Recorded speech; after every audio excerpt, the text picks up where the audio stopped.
Verses 24 and 28, unconditional obedience to the crucified one. God does not accomplish his work through strength and compulsion.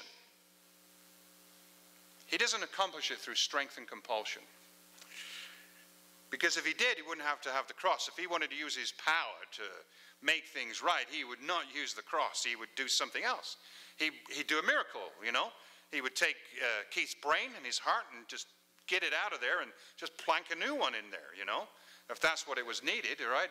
Or he'd take my sinful body, my sinful members, and, you know, he would sort of cut them off and put on the new limbs or something. I mean, he can do that. He's God. But he doesn't do it through strength and compulsion. As a suffering servant, he gives us a loving invitation to follow him. You see, as a suffering servant, he gives us an invitation to follow him. Most of us, when we're trying to pick out a leader, we're trying to find the guy who's got the biggest political biceps or the biggest political brain. You know, as soon as I did that, I get this bad picture of Pinky and the Brain, you know. What are you going to do today? We're going to conquer the world, you know. We're trying to look for somebody in the physical sense that can accomplish and do that. The world is not looking for a suffering servant because they don't know the value of a suffering servant. And we would never give up the comfortable life to follow him. But he gives us a loving invitation to follow him. Not by compulsion, not by manipulating us by his great, awesome power and strength. He does it by giving us a loving invitation. He prepares us to tread softly the martyr's path. He asks us to tread the martyr's path softly, treading softly. You know, that's part of the scripture. If you want to give you a bit of a reference, we're supposed to share our faith with respect. We're supposed to be ready in and out of season. All right? We're supposed to share with people what is the hope within us. So we're supposed to tread softly. We're supposed to be wise as doves. Oh, sorry, wise as serpents, gentle as doves. Thank you. Somebody was muttering the right words towards me. That's the way we're supposed to do it. Because that's the way he did it. He tread very softly wherever he went. He went a long way. And we tread softly because it is the martyr's path. It is about dying to self. If it's not in the physical sense, it's definitely in the earthly sense. We as sheep walk among wolves. Jesus is very clear about that. We're like sheep who walk among wolves. Has anybody ever walked around wolves?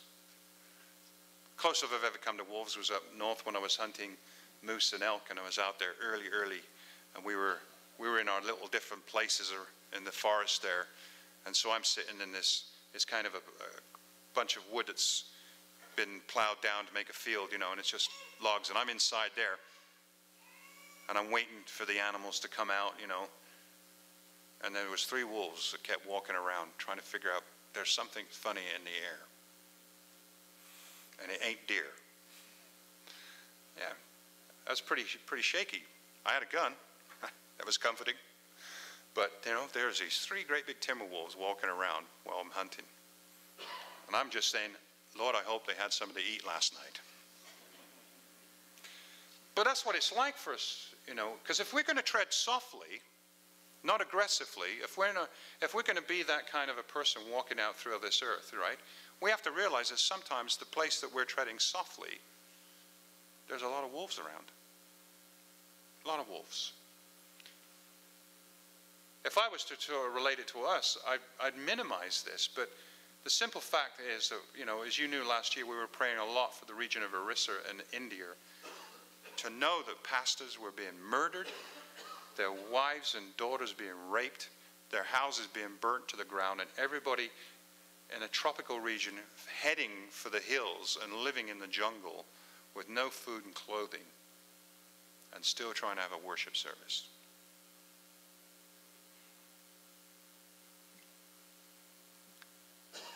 I think it would be drastic today if I just lit a bonfire in here and hope the sprinklers would go on to just give us a little bit more authenticity in the service, hey? But that's the reality of how so many people live out their faith for that. We're called to deny ourselves because the cross is too big to carry anything else. I got to thinking about that. I thought, what if I literally, somebody's actually done it. They got a cross and they tried to carry it across North America, and it got too big, and they put a roller skate on the bottom of it so it could drag it across North America. I mean, that happened back in the early 80s, if I remember rightly. Somebody actually did that. But I was thinking, if I was to carry the kind of cross that Christ was crucified on, I wouldn't be able to carry anything else. And I thought, what a picture in my mind, what a metaphor to understand it. If I'm truly, there's obviously some things that I carry that I cannot afford to carry. In the practical sense, I can't afford to carry guilt. I can't afford to carry the burden and the weight of guilt, because I'll never pick up the cross and follow him.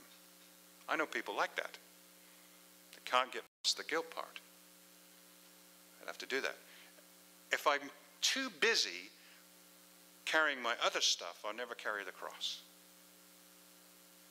Did you get the picture? Get the picture of how we can see it in our own lives here. So ask yourself a simple question in the pew here. What do you need to clear off the table? What do you need to get off your shoulders and your back and off your mind, your heart, and everything else so that you can carry a cross? So what is the cost of true discipleship and evangelism? Simply sacrifice. It takes a sacrifice to get things done. Literally takes sacrifice. Even for us. For us to see us grow as a church, it will take sacrifice. It will take a different, moderate way of living and lifestyle. It will mean that we will have to suffer from our creature comforts. But you think about what goes on around the world and what we've seen. Some people there are literally sacrificing. They've lost everything that they have. Some of them don't even have the clothes on their back. Some of them are carrying suffering wounds that they're going to have to live with. They're going to have to walk with limps and lost limbs and broken, deformed arms, and can't hear in their ear because they've received a severe beating, or blind, as one woman I noticed that she was blinded by what had happened. They've been mutilated, and so the suffering goes on. And if you're deformed, if you are deformed, the next thing that you will experience is shame. You'll feel ashamed in your disfigurement and all those things. Those things are real.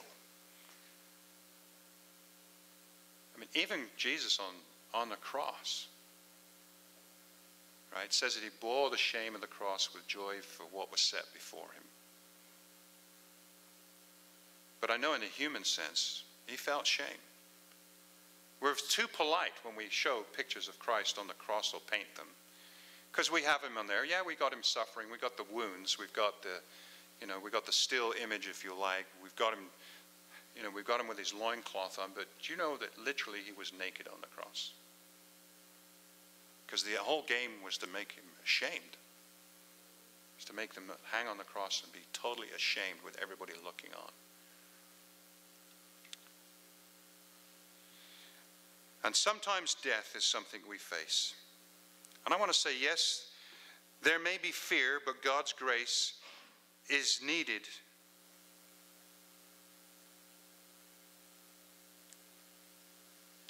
And it's not there, if you like. The fear is not there to control us. Let me say that to you again. There may be fear, but God's grace is needed, because fear cannot control us. If you were part of the Bible study group in the week, and we've been going through the Indestructible book, and when we were hitting on how many people died and were martyred and the things that happened to them just to get a Bible in our common language so that we could read it for ourselves, and so we knew it was God's word and it could bring faith to our heart and mind, and literally died horrible, terrible deaths. And they knew it was going to be painful. They knew it was. That God gave him a measure of grace. According to Fox's Book of the Martyrs, God gave him a measure of grace to burn in the fires of the Reformation movement. We know the apostles and suffered different deaths as well. I can't imagine what it would be like for Stephen to suffer the death of a stone, thinking, will the next stone kill me? Will the next stone end the pain?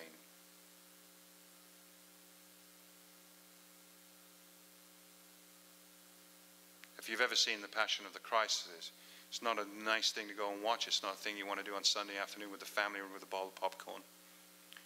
But the impression it left on me in this last 6 hours of Christ's life was, I wanted him to die. I wanted it to be over.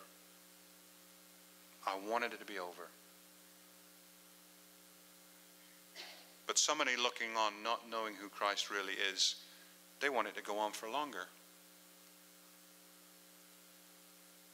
That's why they do the things they do to Christians around the world, because they don't understand what Christ did on the cross for them. Yes, there'll be terrible suffering, but suffering is not the worst thing that can happen to the child of God. You ever thought about what's the worst thing that can happen to you? Glenn Penner says the worst thing that can happen to us is disobedience to the Father. Disobedience to the Father. I'm thinking to myself, going through the process of preparing for this, looking at the material, I see a lot in word pictures. I get pictures in my mind, and I'm thinking, they got it. They would sooner die and suffer horrible things in the place they are, because a worse thing would be to be disobedient and deny the faith, to deny Jesus. The reason that we resist living a life of sacrificial love is because we live in a world of temptation, compromise, and idolatry. We do. I'll tell you this, I believe that. The reason that we resist living a life of sacrificial love is because we live in a world of temptation, compromise, and idolatry. That's the truth of the matter. That's our persecution that we face. We live in an environment where Satan says, I don't really exist. You live in a good life. We live in an environment that says, well, God will understand if you indulge in this or that or the other. You've got to look after yourself.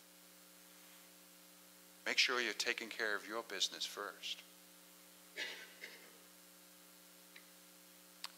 But those that suffer around the world for their faith and don't give in, don't turn away, they know it's all about Jesus and the kingdom. And they know that they would be far worse off in eternity without him. That is the simple truth.